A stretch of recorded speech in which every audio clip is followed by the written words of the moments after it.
자, 감사합니다. 오늘 제 4강으로 관계의 행복을 가져오는 결속에 대해서 오늘 여러분들과 함께 나누려고 합니다.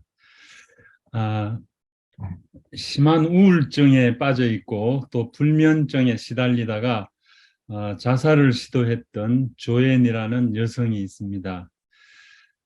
그래서 다행히 죽지 않고 상담을 하게 됐는데 이야기를 들어보니까 어린 시절에 이 결속, 다른 말로 하면 친밀감이죠. 하나님과의 친밀감, 사람과의 친밀감, 이런 것들을 경험하지 않고 성장한 것이죠. 그래서 외적으로 또 교회도 나름대로 열심히 다니고 신앙적으로는 화려하고 친구도 많았는데 내적으로 자기 내면을 진실하게 나눌 수 있는 사람이 부모로부터 주변에 아무도 없었습니다. 그래서 외적인 성공으로 인정받고 살았는데 결국은 내면의 공허함을 이기지 못해서 심한 우울증과 불면증에 시달리다가 자살을 시도하게 됐죠. 이처럼 우리가 그 결속이 되어 있지 아니하면 사람과 또 하나님과의 관계에서 이 친밀감이 없으면 그 관계가 깨어지게 되고 행복을 누릴 수 없습니다. 그래서 우리가 왜 이 조앤이라는 여성은 이렇게 우울증과 불면증에 시달리고 자살을 시도했을까? 무엇이 문제였을까? 이렇게 생각을 해보면 진정한 자아를 사람들과 나누지 못하고 또 타인과 이런 친밀감을 누리지 못했던 것이죠. 그것이 비극적인 삶을 가져온 것이죠.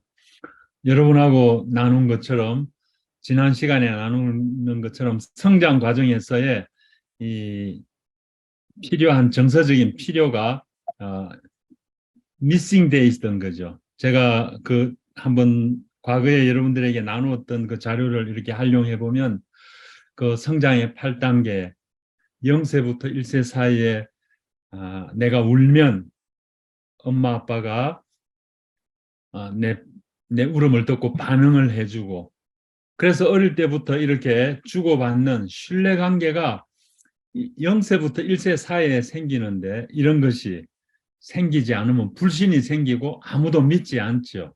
사람에게 자기 표현도 못하게 되죠.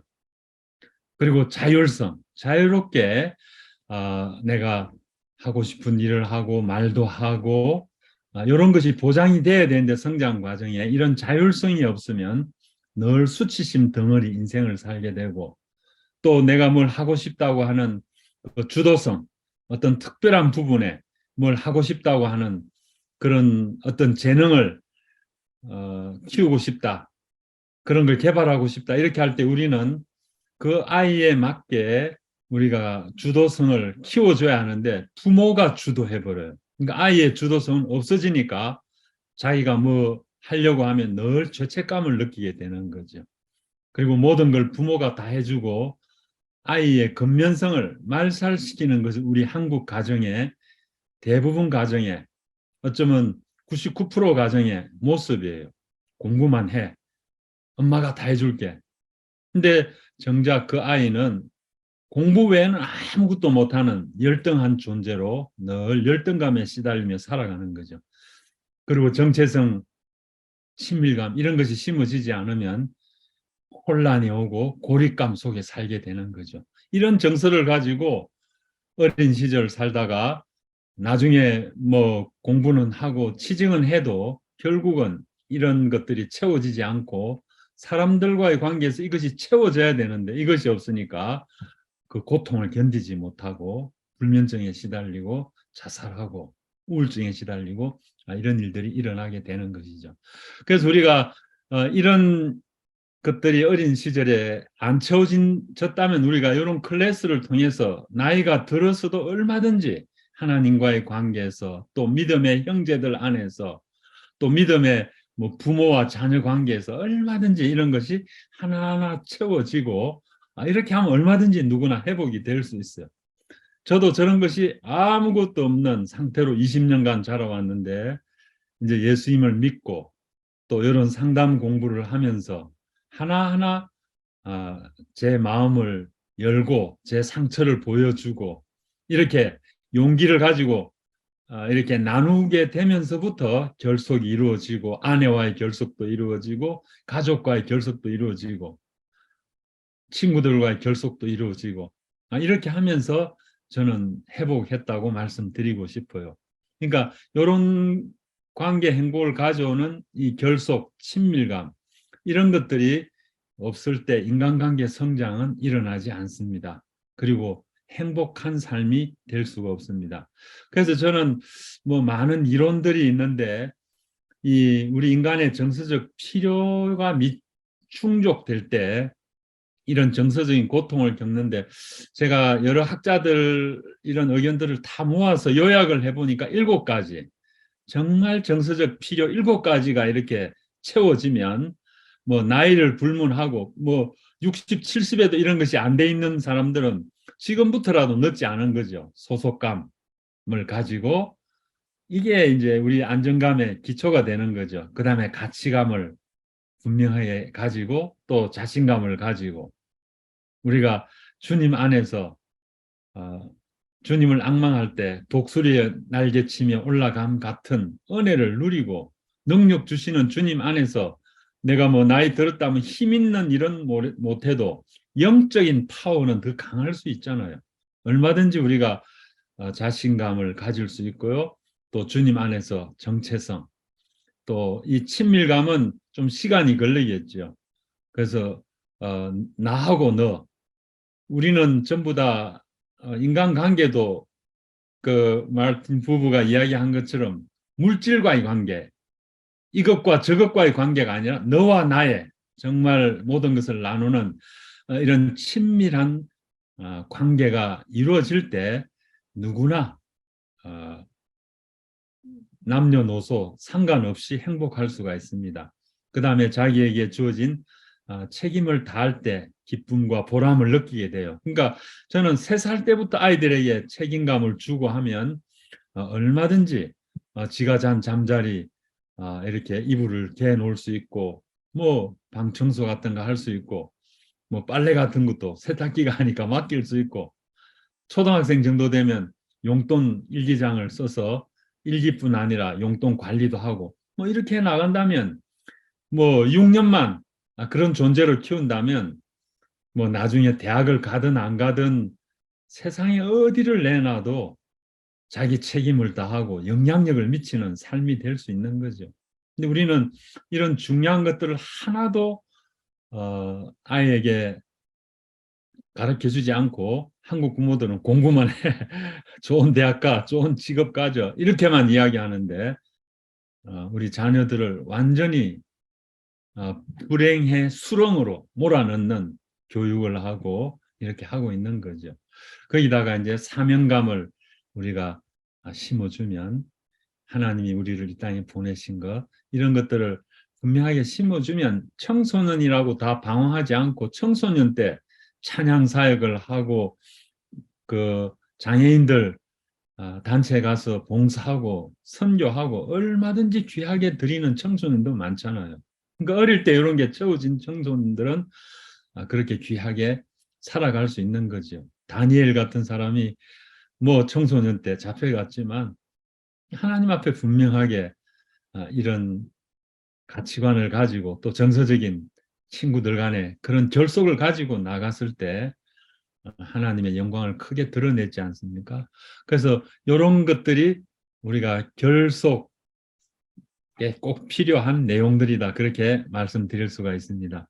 아브라함 메슬로라고 하는 사람은 우리 인간의 필요, 욕구의 필요. 이거는 뭐 우리가 빈부귀천을 좌우하고 동서고금을 막론하고 누구에게나 우리가 조사를 통해서 나온 것이죠. 그래서 인간에게 가장 필요한 것은 생물학적인 욕구예요. 그래서 우리가 전쟁 난민이라든지 기아에 시달리는 곳이라든지 또 물이 없는 힘든 데는 이 생물학적인 욕구를 우리가 해결하는 것이 가장 먼저 중요하겠죠.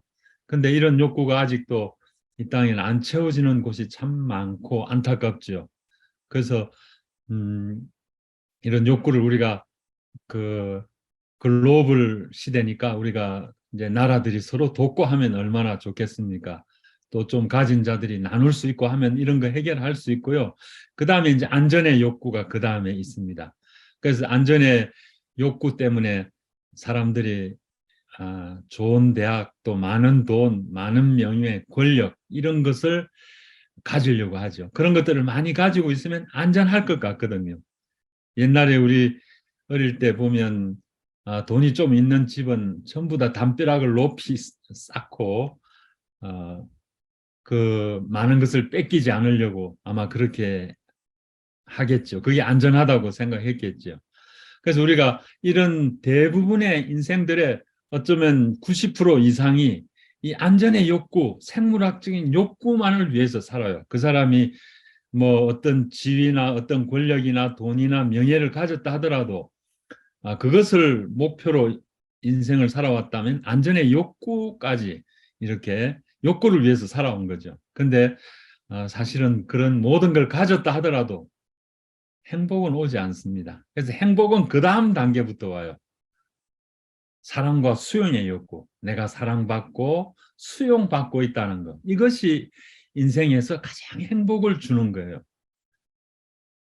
저도 대학 1학년 때 예수님을 영접하기 전까지는 무가치, 또 수치심 덩어리, 그렇게 인생을 사람의 눈도 얼굴도 마주치지 못하고 살아왔던 그런 자폐와 같은 삶을 살아왔죠.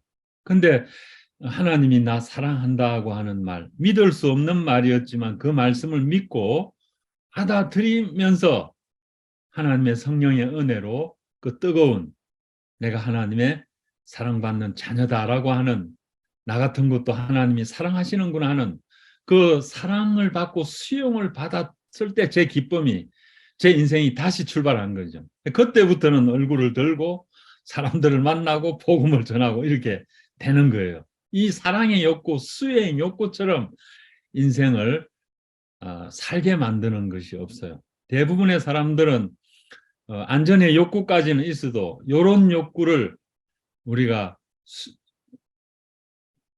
체험받지 못했을 때, 수용받지 못했을 때 사람들은 정서적인 고통 속에 살게 되고 또 사람의 인정에, 사람의 용납, 수용 받으려고 발버둥 치게 되고 그렇게 살아가게 됩니다. 그러나 우리가 하나님의 사랑을 받았다는 가장 중요한 하나님이 나 사랑하신다는 거, 그거 확신하게 되면 사람의 수용이 더 이상 중요하지 않아요. 사람의 욕구가 더 사랑이 주면 땡큐지만 안 줘도 굶주리지는 않게 되는데 하나님의 사랑을 경험하지 못한 사람들은 끝없이 죽을 때까지 사랑과 수용을 구하는 욕구에 인정에 목마른 인생이 되는 거죠. 그래서 많은 비극이 일어나게 되고 그렇게 되는 거죠. 그 다음에 인정과 존경의 욕구가 있고요. 그리고 이제 이런 것을 통해서 우리가 행복이 오지만 나름대로 하나님 주신 사명을 이루는 자아 실현의 이런 욕구가 이루어질 때 우리는 정말 행복하고 만족한 인생이다. 그렇게 말할 수 있죠. 그래서 우리는 어떻게 하면 이 안전의 욕구까지는 뭐 우리가 모두 본능적으로 그렇게 추구하는데 사랑의 욕구, 인정의 욕구, 자아 실현의 욕구를 향해서 정말 충만한 은혜와 진리가 충만한 인생을 향해서 어떻게 나아갈 수 있는지 그 다음 우리가 보겠습니다. 그래서 관계의 행복을 가져오는 것이 결속인데 이 결속은 무엇인가? 결속이란 사람과 다른 사람과 감정적으로 결합을 이루는 것을 의미합니다. 그것은 다른 사람과 깊은 상태로 관계에 맺는 능력을 말하죠.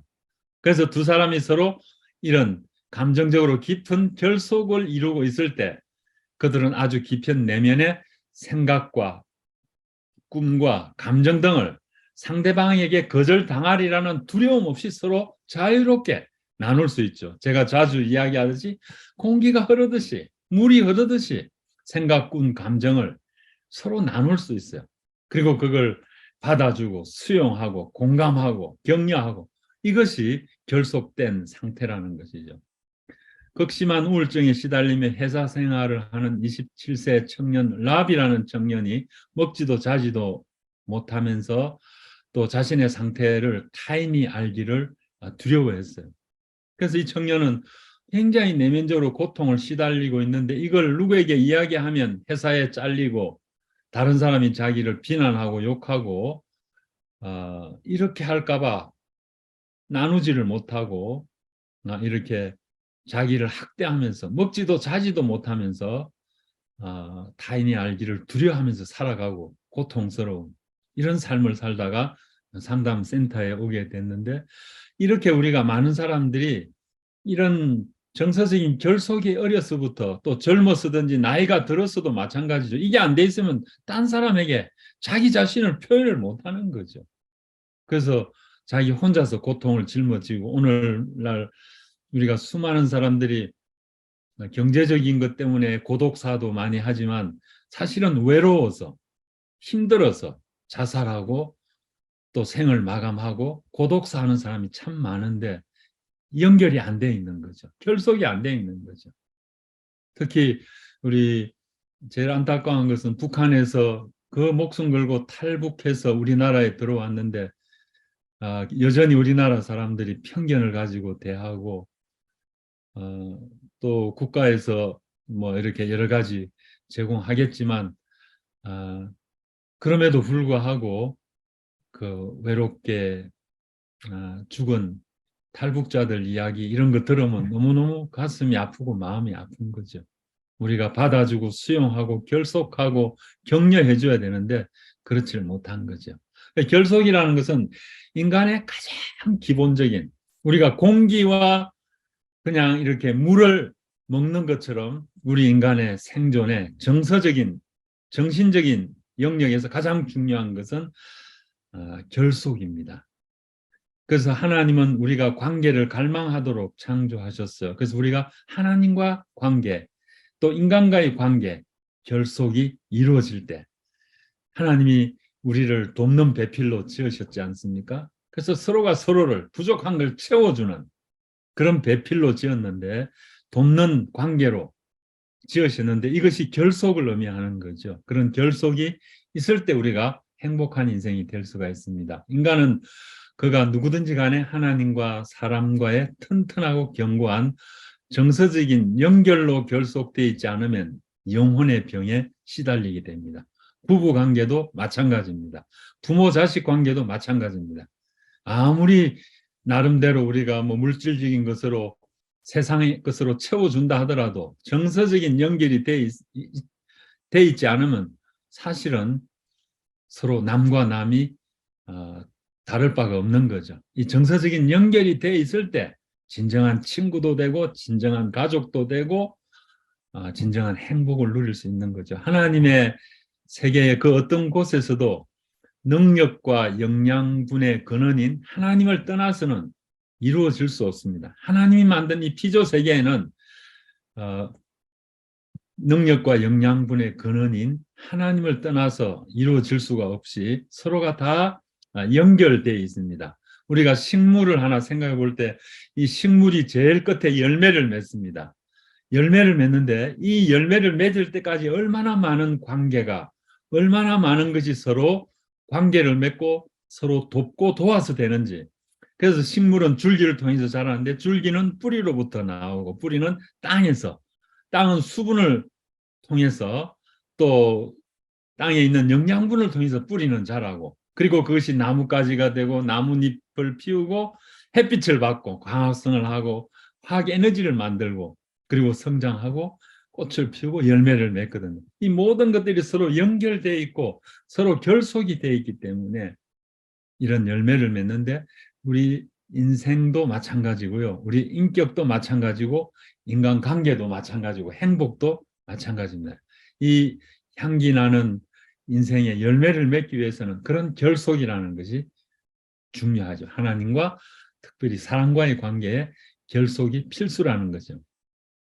요한복음 15장 우리가 잘 아는 대로 포도나무 장인데 나를 떠나서는 너희가 아무것도 할 수 없다. 100%그 가지는 나무에 결속이 돼 있어서 모든 것을 다 공급받지 않습니까? 그래서 열매를 맺게 됩니다. 내 계명은 곧 내가 너희를 사랑한 것 같이 너희도 서로 사랑하라 하는 이것이니라 했는데, 이 사랑하라고 한다면 우리가 좀 추상적이 될 수 있지만 서로 결속하라. 서로 모든 것을 나누고 서로 수용하고 받아주고 격려하고 이렇게 하면 우리가 이 사랑이라는 단어를 훨씬 더 구체적으로 표현할 수 있죠. 그래서 이 사랑하라는 말이 결속과 밀접한 관계가 있다는 것을 말씀드리고 있습니다. 결속의 성경적 기초를 보면 하나님은 관계의 속성을 가진 분이시고 또 서로 관계를 맺도록 지으셨습니다. 삼일체 하나님이 담이 없는 결속 관계를 갖고 계십니다. 모든 생명체의 기초에는 관계의 개념이 있습니다. 살아있는 모든 것은 다른 어떤 것과 관계를 맺고 있습니다. 관계를 맺고 있지 않으면 죽은 것이라고 말할 수 있습니다. 하나님은 사랑이시며 우리도 사랑 안에 거하기를 원하세요.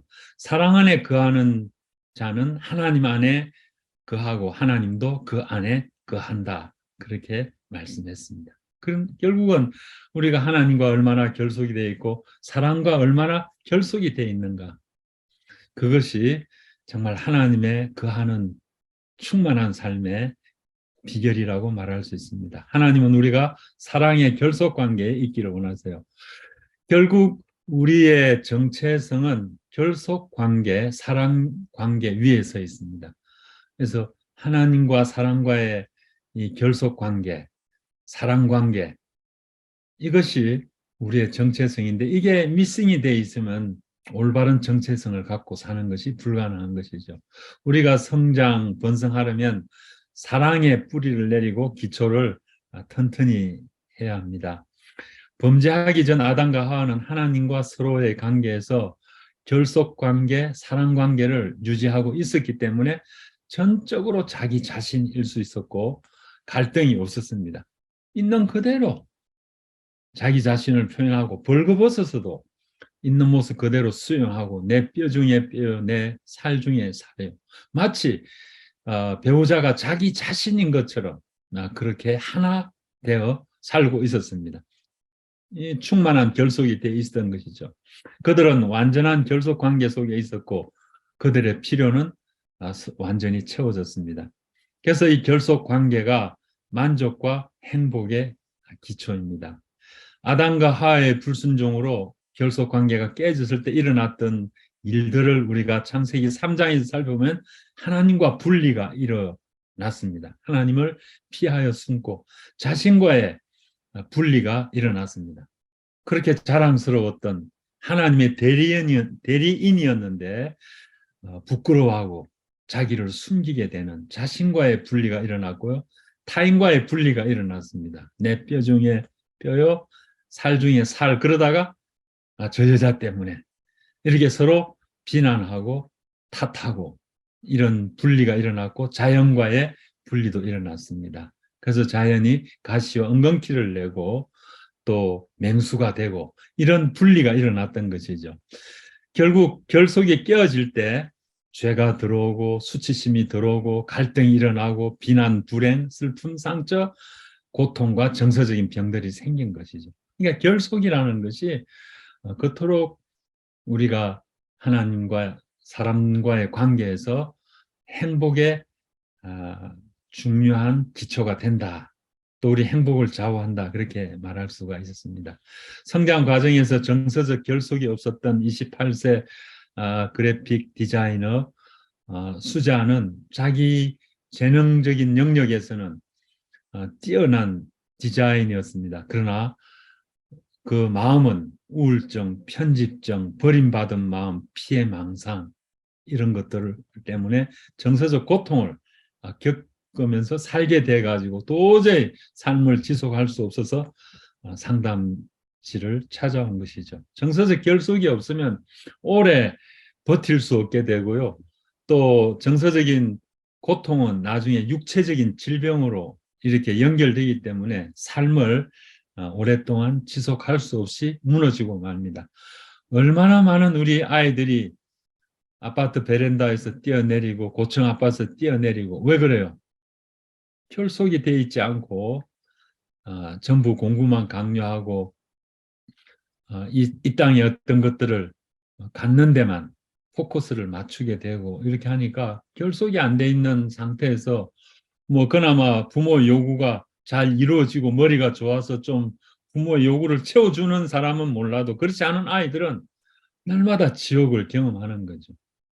그래서 우리가 그런 것이 없어도 정서적인 결속을 잊고 격려를 해주면 또 그 제가 7가지 우리 인간의 정서적인 필요를 이야기했는데 그런 정서적인 필요를 채워주면 본인이 사명감을 가지고 본인이 스스로의 은사를 발견하고 또 그것을 하나님 앞에 쓰임 받기 위해서 열심히 살게 돼 있는데 우리는 참 욕심이 너무 앞서가지고 세상의 것들을 너무 앞세우고 살다 보니까 중요한 것들을 잃어버리고 사람을 더 고통스럽게 불행석으로 밀어넣고 있습니다.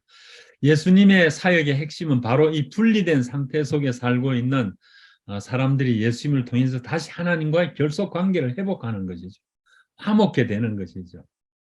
그래서 뭐 이것이 얼마나 놀라운 은혜지 않습니까? 하나님과의 화목 관계 속에 사는 거, 결속 관계 사는 거 축복 중에 축복이죠. 그래서 우리에게 화목케 하는 직책을 주셨습니다. 그리고 우리를 하나님과 화목하게 됐을 때, 결속이 됐을 때 새로운 피조물이 됐다고 했고요. 또 우리에게 그런 화목케 하는 직책을 주셨습니다. 이제 사무엘 상하의 말씀을 우리가 수십 번 저도 이렇게 읽으면서 이 사무엘 하에 나오는 다윗의 가장 비극적인 삶의 이야기가 12장부터 18장 사이에 나옵니다. 근데 이 위대한 신앙인 다윗 또 위대한 왕이었던 다윗의 그 가정의 비극은 이 자녀들하고 결속이 돼 있지 않았습니다. 암논과 압살롬 이런 아들과 결속이 돼 있지 않고 또 암논과 다말과 압살롬이 배다른 형제 자매지만 서로 결속이 전혀 돼 있지 않았습니다. 그래서 이 암논이 다말을 강간하고 또 압살롬이 암논을 죽이고 또 압살롬은 나중에 아버지한테 반란을 일으키고 이런 가정의 비극이 일어났는데 결국은 결속이 되지 않은 가정이 또 국가가 겪는 비극이다 그렇게 말할 수 있습니다. 이런 비극은 뭐 다윗에게만 일어난 것이 아니라 가정 안에서 일어나고 교회 안에서 일어납니다. 많은 교회 사람들이 일을 위해서 이벤트를 위해서 프로그램을 위해서 우리가 만날지 모릅니다. 그러나 더 중요한 것은 서로의 필요를 알고 서로 결속을 가지고 서로를 이해하고 그리고 은사를 따라 사람을 세우고 이렇게 우리가 결속된 상태에서 하나님의 일을 해야 되는데 그렇게 하지 못할 때 우리는 이런 비극이 오늘날 교회 안에서도 얼마든지 갈등 관계를 일으키고 이렇게 될 수 있는 것이죠. 유아 어린이 자녀들의 정체성 확립과 행복하고 건강한 삶을 위해 가장 필요한 정서적 기초는 이런 신뢰감, 자기 자신을 마음껏 표현하고 또 딴 사람이 응답해 줄 것을 확신하는 이런 신뢰감이죠. 내가 울면 반응해주고 내가 아파하면 돌봐주고 내가 외치면 그 감정을 읽어주고 이런 것이 신뢰감이잖아요. 이런 것이 필요한데 뭐 이런 걸 채워주지 않고 부모의 욕구만 강요한다면 신뢰감이란 없겠죠. 그 다음에 소속감. 정말 너는 우리 집에 하나님 주신 축복의 선물이다. 우리의 보배다. 정말 내가 소중한 존재라는 거 이런 것들을 우리가 부모, 자식 사이에서도 부부 사이에서도 또 하나님과의 관계 사이에서도 있어야 돼요. 소속감이 있으면 뭐 어디를 가도 외롭지 않죠. 행복할 수 있는 거죠. 근데 소속감이 없으면 사람들이 방황하고 또 외롭고 고독함을 느끼게 되고 정서적으로 고통을 겪습니다. 그 다음에 친밀감, 그 다음에 가치감. 그래서 이 가치감도 우리가 사람을 격려함으로 칭찬함으로 가치감을 세워줄 수도 있지만 하나님 안에서의 가치감, 십자가의 사랑으로 사랑받은 그런 가치감을 가질 수 있도록 해준다면 최고의 정서적 기초가 되겠죠. 그래서 이거는 자녀들에게만 사실 필요한 건 아니에요. 우리가 인간이라면 누구나 필요한 것이죠. 많은 노인들 이렇게 보시면 이런 것들이 하나도 없이 살아가는 노인들이 얼마나 많은지, 그런 하나님이 그렇게 사랑의 대상으로 지으셨는데도 불구하고 그런 걸 경험하지 못하고 이렇게 살아가는 사람들이 주변에 얼마나 많은지, 비단 노인뿐만 아니겠죠. 그러나 우리가 이런 것들이 있을 때 누구나 우리가 행복할 수 있는 거죠. 보육원에서 키워지는 아이들의 경우도 이제 부모가, 엄마 아빠는 없지만 부모가 얼마나 이렇게 이런 것들을 제대로 알고 따뜻하게 신뢰감과 소속감과 친밀감과 가치감을 아이들에게 심어준 아이들은 고아원에서 자라도 정서적으로 건강하고 그렇게 살아요. 그러나 마치 짐승처럼 먹는 것만 주고 제대로 정서적으로 돌봄을 받지 못한 그런 사람들은 고아로 생활하는 것도 힘들지만 나중에 삶이 더 고통스럽고 또 힘들게 되는 것이죠. 그래서 우리가 부모가 있고 없고 그것보다 더 중요한 것은 정말 우리가 젊은 자녀들이 제대로 이런 정서적인 필요가 채워지고 있는가, 교육에서 이런 것이 채워지고 있는가, 교회에서 이런 것이 채워지고 있는가, 이런 것들을 우리가 사실은 가장 중요하게 생각해야 됩니다. 신자의 정체성 확립과 건강하고 충만한 삶을 위해 정서적 결속이 동일하게 중요합니다. 그래서 여러분이 나는 하나님과 배우자, 가족과 사람들과 진정으로 결속되어 있는가? 많은 자살하는 사람들이 우리나라 뭐 1위가 많은데 자살률도 아마 OECD 가운데 1위를 하지 않을까. 특히 청소년, 젊은 층 자살률이 가장 높은데 왜 그럴까요? 결속이 돼 있지 않은 거죠. 심지어는 부모하고도 결속이 돼 있지 않은 거죠. 친구하고도 결속돼 있지 않은 거죠.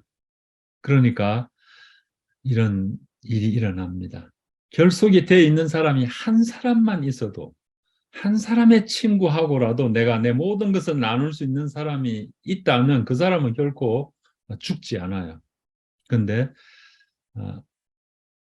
결속이 돼 있지 않는 사람들이 우리 인생 가운데 너무 많이 주변에 있다는 거 우리가 기억하고, 그런 사람이 있다면 우리가 정말 열일을 제치고 도시락 싸들고 당기면서 친구가 되어주고 결속할 수 있도록 이렇게 해줘요.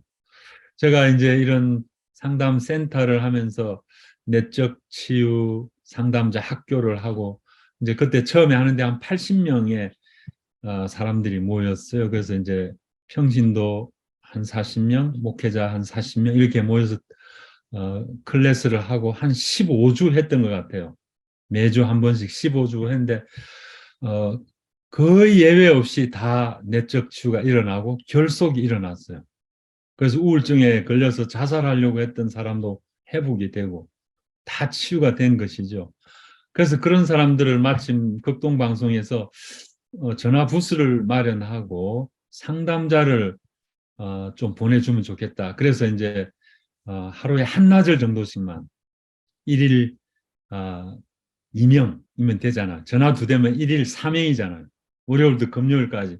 그래서 20명을 그냥 그 사람들이 무슨 상담 전공을 한 사람들이 아니라 내적 치유 제대로 받은 사람 20명을 뽑아서 보냈는데 얼마나 많은 사람들이 그 전화 상담을 통해서 비밀로 하니까요.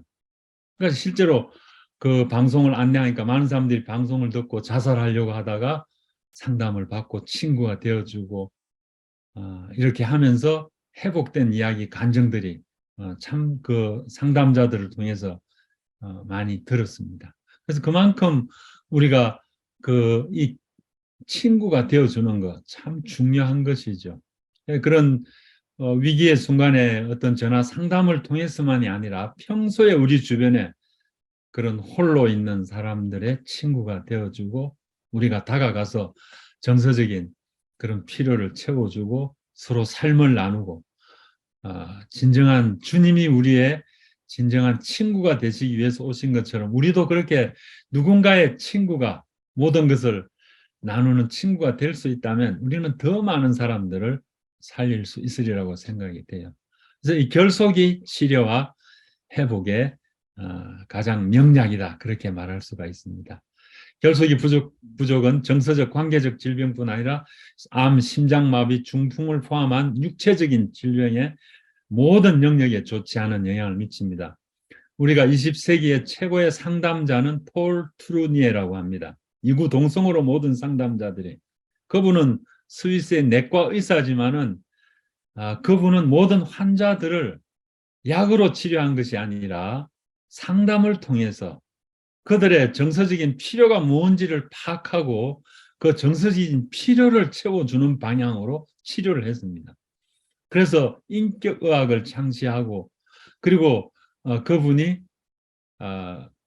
시민성 질환이라고 해서 대부분 내과 그 질병의 80% 이상이 모두 마음의 병에서 온다는 거죠. 때로 뭐 잘못 먹어서 우리가 병이 오기도 하지만 전부 다 마음의 고통에서 자율신경계가 고장이 나버리니까 병이 생긴다는 거죠. 그래서 그런 사람들을 모두 인격적으로 대화를 나누고 그런 결속, 감정적인 고통을 나누고 이렇게 하면서 친구가 되어주고 때로는 하나님 말씀을 가지고 그들의 상한 마음을 위로해주고 이렇게 했을 때 사람들이 다 치유가 되더라는 거예요. 그래서 이분이 많은 책을 쓰고 그분이 쓴 책 한 20권 이상이 돼요. 정동숙 교수님이 그분의 영향을 받고 모든 책을 다 번역해 놨어요. 그래서 이렇게 폴 트루니의 책 어느 한 권을 봐도 정말 우리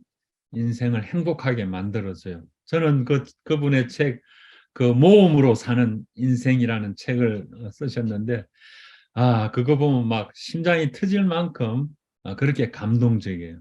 근데 그분은 그 책 마지막에 보면 그분이 어떻게 그렇게 은혜와 진리가 충만한 삶을 살고 주님을 대신해서 그런 치료자가 될 수 있었는지 날마다 주님과의 시간, 얼마나 주님과의 시간을 그렇게 날마다 깊이 가졌던가를 그 책 말미에 고백하고 있는 것을 봅니다. 이 결속이라는 걸 통해서 우리는 수많은 사람들의 정서적, 육체적 질병까지도 치료할 수 있을 만큼 중요하다는 거죠.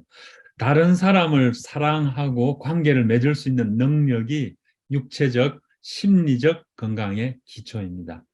사랑의 관계에서 깊은 결속 상태가 있을 때 우리는 가장 건강하고 또 가장 성장할 수 있습니다. 반대로 격리되어 있을 때 정서적, 육체적으로 건강치 못하고 서서히 죽어갑니다. 잠언 14장 30절 우리 한번 같이 읽어볼까요? 우리가 늘 경험하는 말씀인데요. 읽어보겠습니다. 마음의 화평은 육신의 생명이나 시기는 뼈의 썩음이니라. 그래서 마음이 결속되어 있어서 평화관계가 있을 때는 생명이 되고 잘 자라게 하지만 마음의 고통, 남을 미워하고 시기하는 이런 것은 뼈를 썩게 만들어서 우리 몸을 병들게 한다는 거죠. 또 잠언 17장 22절도 같이 읽어보겠습니다. 마음의 즐거움은 양약이라도 심령의 근심은 뼈를 마르게 하느니라. 그래서 우리의 마음의 이 평안, 결속으로 말미암는 만족, 즐거움 이런 것들이 얼마나 우리 영혼육의 건강에 결정적으로 중요한지 말씀해 주고 있습니다. 우리의 정서적 건강은 우리의 마음 상태에 의해서 좌우되고요. 또한 우리 마음 상태는 우리가 하나님과 다른 사람과 맺는 결속의 깊이에 의해서 좌우됩니다. 결속이 깊이 돼 있을 때 흔들리지 않아요. 뭐 바람이 불고 눈이 오고 뭐 이렇게 추위가 온다 하더라도 우리가 깊이 뿌리 내린 나무는 흔들리지 않죠. 죽지 않죠. 마찬가지죠. 인간과의 관계, 하나님과의 관계, 결속이 깊은 인생은 흔들리지 않는 거죠. 뿌리 깊은 나무는 바람에 아니밀세. 우리가 훈민정음에도 나오는데 그런 것이 하나님과 우리 관계, 사람과의 관계, 특히 가족과의 관계, 부부 관계에서도 마찬가지입니다. 그런데 안타깝게도 말씀드린 것처럼 크리스찬 가정의 80%의 부부가 결속이 안 돼서 정서적으로 별거 상태에 살고 있다. 충격적이죠. 이게 우리 현실이에요. 배우지도 않고 배우려고도 하지도 않고 자꾸 다른 사람만 상대방만 변화되기를 원하는데 절대로 결속할 수 없는 거죠. 내가 변화되고 내가 결속의 주도권을 가져야 돼요. 주님이 우리를 찾아오신 것처럼 먼저 우리가 사람을 찾아가고 결속하는 일을 시작해야 돼요. 그것이 가장 우리가 행복을 만들고 또 만족을 만들어 나가는 열쇠가 됩니다. 하나님과 사랑과 결속하는 것을 배우지 못하면 정서적 질병과 함께 성장을 경험할 수 없고요. 또 성화 과정에 우리가 세 요소가 있는데 하나님과 자신과 타인과의 관계를 어떻게 결속 관계로 세워가는가에 달려 있습니다. 그래서 하나님과의 관계의 결속, 자신과의 관계의 결속, 또 타인과의 관계의 결속, 이것이 성화 과정의 세 요소고 이 세 관계와 결속이 제대로 이루어질 때 성화가 이루어질 수가 있는 거죠. 우리가 영적인 것만 강조할 때는 사실은 거짓된 삶을 껍데기만 사람들에게 잘 보이려고 하는 그런 거짓된 삶이 되고 그런 걸 강조하게 될 거짓된 선지자가 됩니다. 우리가 성령의 열매를 생각해 보면 사랑과 희랑과 화평, 하나님과의 관계잖아요. 그 다음에 오래 참음과 자비와 양선, 이웃과의 관계잖아요. 그리고 충성과 온유, 절제, 자신과의 관계잖아요. 하나님과 이웃과 자신과의 관계가 결속이 되고 만족이 될 때 우리는 진정한 성화가 될 수 있는 거죠. 우리 주님은 자비를 원하고 제사를 원치 않는다. 호세아서에 말씀했습니다.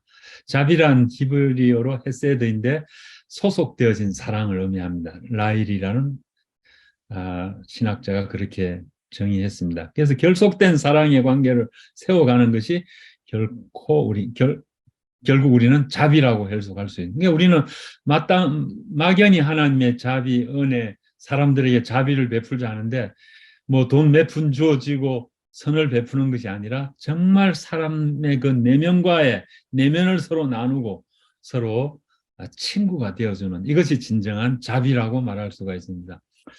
결속과 친밀감의 장점이 세 가지가 있습니다.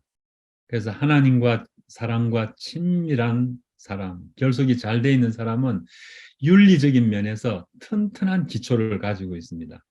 우리가 사랑의 15가지 요소 고린도전서 13장 4절부터 7절 나와 있죠. 그래서 우리가 흔히 사랑 노래를 부를 때 이 말씀을 이용해서 가사를 쓰고 우리가 많이 부릅니다. 그래서 결속이 되어 있는 사람은 오래 참습니다. 온유합니다. 투기할 필요가 없고요. 자랑할 필요가 없고요. 교만할 필요가 없고 무례히 행치 않고요. 자기 유익을 구하지 않습니다. 성내지 않습니다. 악한 것 생각지 않고 불의를 기뻐하지 않고 진리와 함께 기뻐하고 모든 걸 참을 수 있고요. 모든 걸 믿을 수 있고요. 모든 걸 바랄 수 있고 모든 걸 견딜 수 있어요. 결속이 되어 있으니까 하나님과의 관계에서 이웃과의 관계에서 부부와의 관계에서 결속이 되어 있기 때문에 결국 이런 사랑은 우리가 이 친밀감이라는 이런 결속된 가운데서 가장 잘 이루어진다 이렇게 말할 수 있습니다. 스트레스를 다른 사람들보다 더 잘 다스리고 견딜 수 있는 능력을 가져요. 우리가 IMF도 일어나고 이렇게 우리나라 제가 이제 한 60년 이렇게 살면서 우리나라에도 뭐 과거에 6.25 이후에 뭐 70년대 이전에 그런 어려운 때가 있었고 이제 70년 이후부터는 점점 발전하고 했지만 그래도 경제적인 위기가 몇 번은 오게 되고 그럴 때 파산한 사람들이 많습니다. 둘 다 40대고 두 사람 다 기업을 하는 부자였습니다.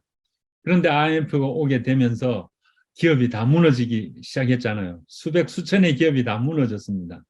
근데 한 사람은 결속을 가진 교회 안에서 결속을 가진 크리스찬이었고 한 사람은 크리스찬이지만 결속을 가지지 못했습니다. 그랬는데 이 자기의 사람들에게 인정받고 수용받고 용납받고 칭찬받던 이 부가 쓰러져 버리니까 이 결속력이 없는 사람은 자살했습니다. 그런데 결속 관계를 가진 사람들은 친구들에게 그 어려움을 나누고 기도를 부탁하고 결코 자살할 필요가 없이 더 주님의 은혜를 구하고 다시 재기하게 됐죠. 그러니까 이 결속이 돼 있는 사람은 스트레스를 잘 견딜 수 있는 능력이 있어요. 그러나 그렇지 못한 사람은 쉽게 무너져 버립니다. 우리나라에 얼마나 많은 사람들이 이렇게 결속이 안 돼 있고 다른 데서 인정을 받고 사람들의 그 가치 있는 거, 이 세상 사람들이 좋아하는 것을 추구하다가 그것이 없어졌을 때 얼마나 많은 사람들이 자살로 목숨을 끊는지 그런 사람들이 많이 있습니다. 그런 것들은 우리에게 있어도 없어도 우리를 진짜 행복하게 해주는 것이 아닌데 잘못된 가치관 때문에 너무나 많은 생명들이 오늘날도 쓰러지고 있습니다. 그들은 자신이 하는 일에 대해서 의미와 사명을 가집니다. 결국은 모든 면에서 하나님이 계획하신 대로 자신을 성장시켜 나가게 돼요. 그래서 결국 하나님 주신 사명을 이루게 되는 거죠. 폴 투르니에 아까 이야기했는데 21세기 최고의 상담자인데 수십 권의 저서를 냈습니다. 제가 이야기했던 모험으로 사는 인생, 부부관계에서 서로를 이해하기 위하여 결혼 생활 50년을 하고 난 뒤에 쓴 책이 서로를 이해하기 위하여인데 정말 그 하나하나가 작은 책이에요. 부부가 읽어보면 서로 결속되는데 결정적인 그런 책이 됩니다. 특히 우리가 윌리엄 윌버포스, 저는 역사 공부를 하면서 윌리엄 윌버포스처럼 위대한 크리스찬은 없다라고 생각을 합니다. 윌리엄 윌버포스는 영국의 국회의원입니다. 집이 오늘날 같으면 금수저 집안에서 태어났습니다. 그러나 27세에 국회의원이 되고 사명을 갖게 되죠. 그래서 사명을 가지면서 노예무역, 노예제도 폐지의 일생을 걸었습니다.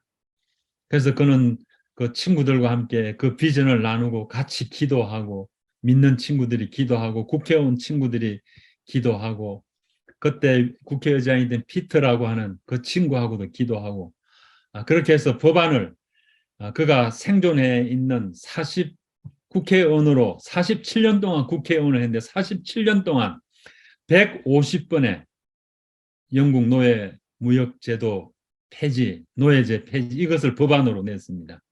근데 뭐 국가 재정의 3분의 1 이상이 되는 영국 국가에서 이게 통과되지가 않는 거죠. 근데 150번, 47년 동안 150번 사명을 가지고 계속 낙심하지 않고 친구들과 기도하고 이렇게 법안을 만드는데 그가 죽기 일주일 전에 노예 무역제도 폐지되고 노예제가 폐지되는 법안이 통과되고 그리고 일주일 뒤에 죽었어요. 윌리엄 윌버포스 정말 위대한 인생이죠. 이런 결속이 잘 된 하나님과의 관계에서 사람과의 관계에서 결속이 잘 돼 있고 사명을 가지고 그렇게 살았는데 정말 가슴 뚫리게 읽었던 독서 상담 클래스에서 우리가 나눴는데 너무 가슴 뚫리는 그런 은혜가 넘치는 책이죠. 존 뉴턴, 네, 노예 무역상을 했던 존 뉴턴, 어메이징 그레이스 작사 작곡했던 그 목사님을 통해서 변화를 받고 또 이런 놀라운 삶을 살았던 별과 같이 빛나는 인생이 됐죠. 결속이 실패할 때 무슨 일이 일어날까 조금 더 나누고 마치겠습니다. 한 5분 더 나눌게요. 정서적으로 결속이 실패할 때 정서적으로 친밀한 관계를 맺을 수 없는 사람은 끊임없이 굶주린 상태에서 살아가게 돼요. 그래서 계속 사람들의 인정, 수용, 굶주림을 갖게 되고요.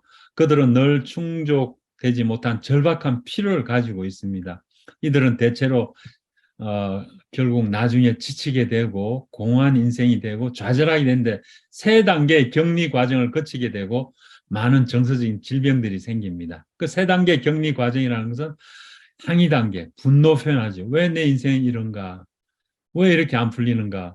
고통이 많은가?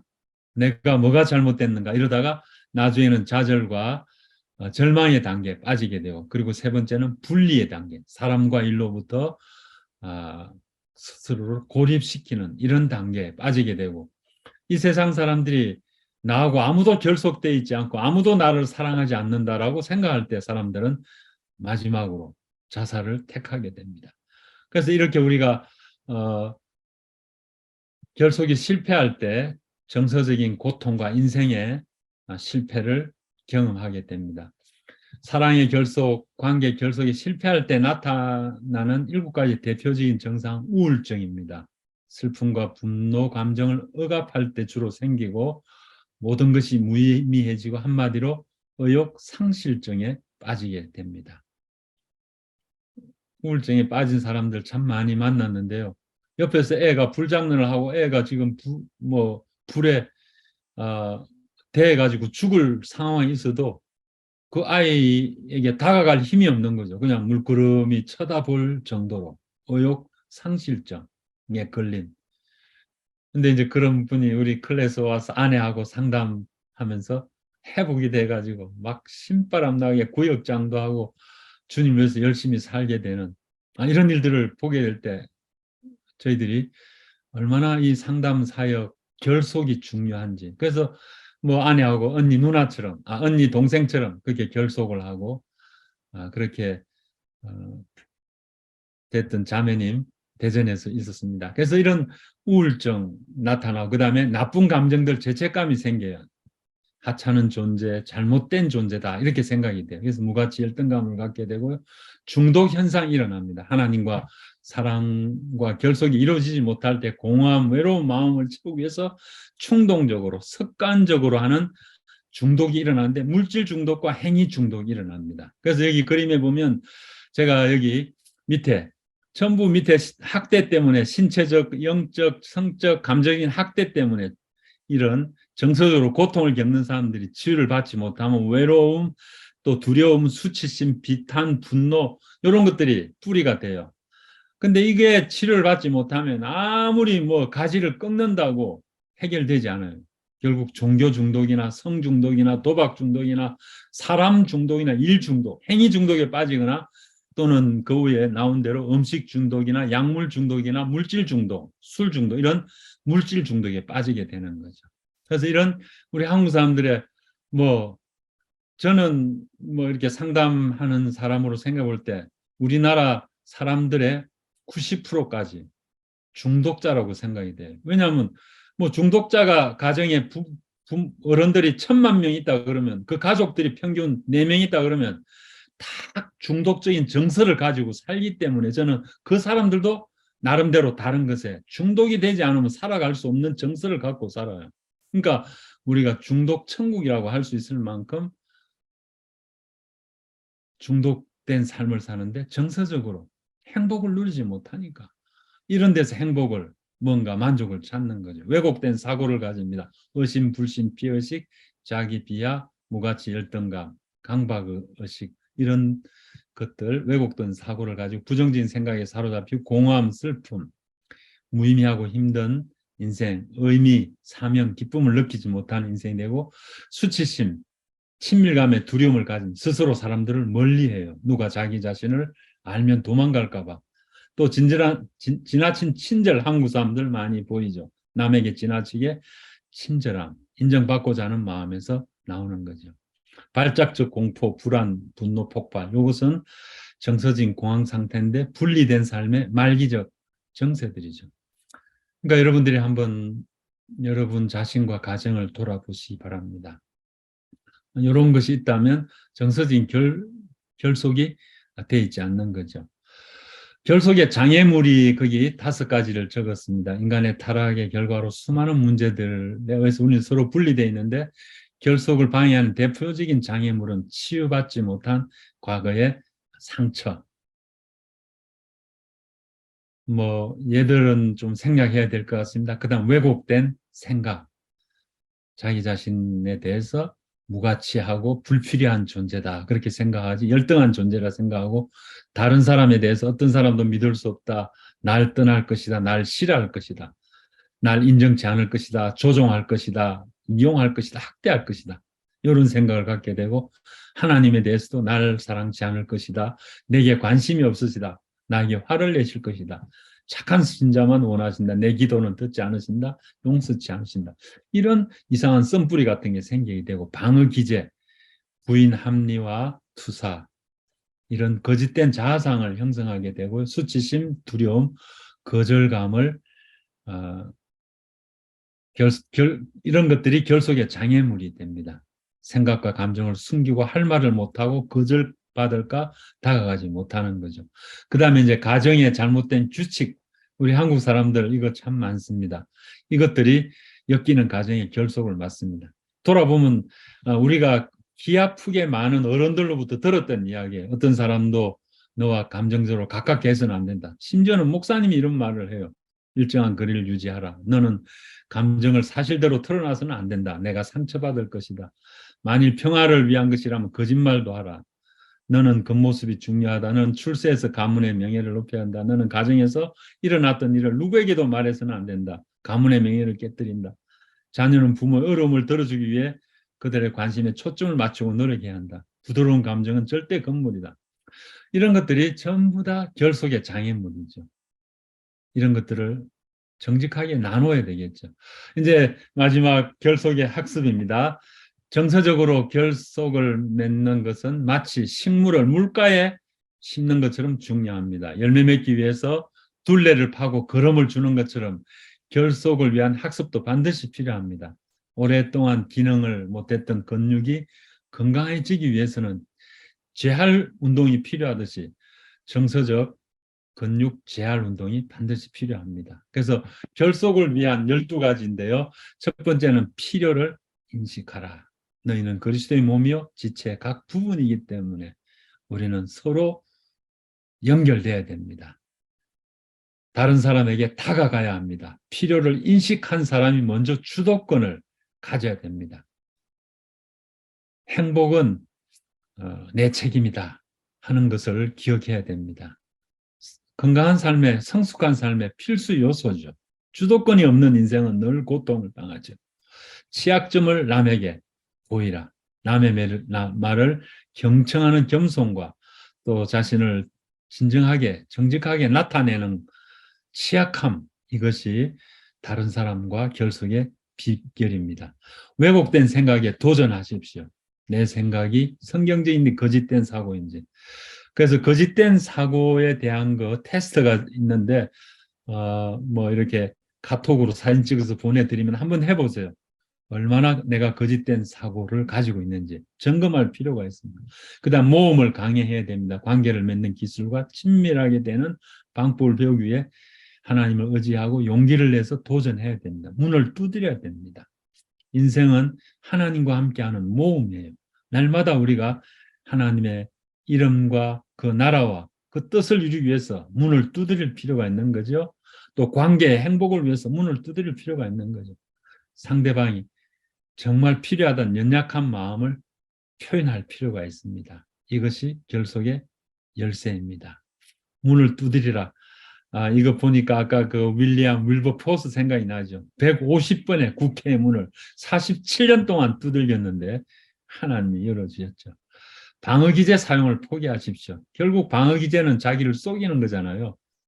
자신의 모습을 그대로 나타내야 됩니다. 자신의 성장 책임은 자기가 져야 하는 거죠. 잘못된 태도를 수정하고 하나님과 사람 앞에 솔직해지라. 분노의 감정을 건강하게 표현하라. 그래서 나 전달로 이렇게 말하는 거 여러분에게 수없이 말씀드렸죠. 기도하고 묵상하라. 우리 말씀 이거 읽을까요? 139편 23, 24절. 하나님이여 나를 살피사 내 마음을 아시며 나를 시험하사 내 뜻을 아옵소서. 내게 무슨 악한 행위가 있나 보시고 나를 영원한 길로 인도하소서. 친밀한 관계를 맺지 못하는 문제 해결책을 보여주시도록 겸손하게 구할 때 하나님이 주세요. 그리고 공감하는 대화. 그래서 아까 그 H에서 분노의 감정을 건강하게 표현하고 공감하는 대화를 하고 자기 자신을 나누는 이런 것들이 핵심 세 가지라고 말씀드리고 싶습니다. 공감하는 대화는 상대의 감정, 생각, 느낌을 알아주고 친밀한 관계를 세워가는 핵심 요소입니다. 성령을 의지하면 성령이 지혜, 능력, 방법을 성령은 우리에게 진짜 우리 옆에서 돕는 보혜사세요. 변호사세요. 그래서 잘 알려주세요. 우리를 아시고 최선의 길로 우리를 인도하시고 지도하십니다. 삶에 긍정적이 되라. 거룩한 믿음을 가지라고 이렇게 하는데 하나님이 나를 사랑하시고 놀라운 계획을 갖고 계시고 나는 하나님의 걸작품이고 나를 통해 영광 받기 원하시고 언제나 나와 함께 하시고 나를 돌보시고 내가 성숙하기를 원하시고 행복하기를 원하시는 것이죠. 어떤 환경에서도 나를 향한 하나님의 선하심과 인자하심을 확신하십시오. 여러분이 이 12가지의 결속의 학습 하나하나 여러분의 것이 되도록 그렇게 하신다면 여러분의 인생에서 정말 결속으로 말미암아 앞으로 남아있는 생애 동안에 수많은 사랑과 결속이 되면서 행복한 관계를 세워나가고 또 진정한 하나님의 사랑을 전하고 많은 사람들이 하나님과 결속되게 만드는데 귀하게 쓰임받는 하나님의 자녀가 될 줄로 믿습니다. 오늘까지 4주 동안 12월 달 4주 동안에 우리가 인격과 관계 성장 포럼에 참여해 주신 것 정말 감사드립니다. 여러분의 그 새해가 오늘 이제 올해 마지막 강의인데요. 새해가 정말 이 결속으로 말미암아 충만하고 아름다운 관계들, 행복한 관계들, 또 열매들이 풍성하고 향기 나는 하나님의 자녀들 되시기를 주의 이름으로 축원합니다. 감사합니다.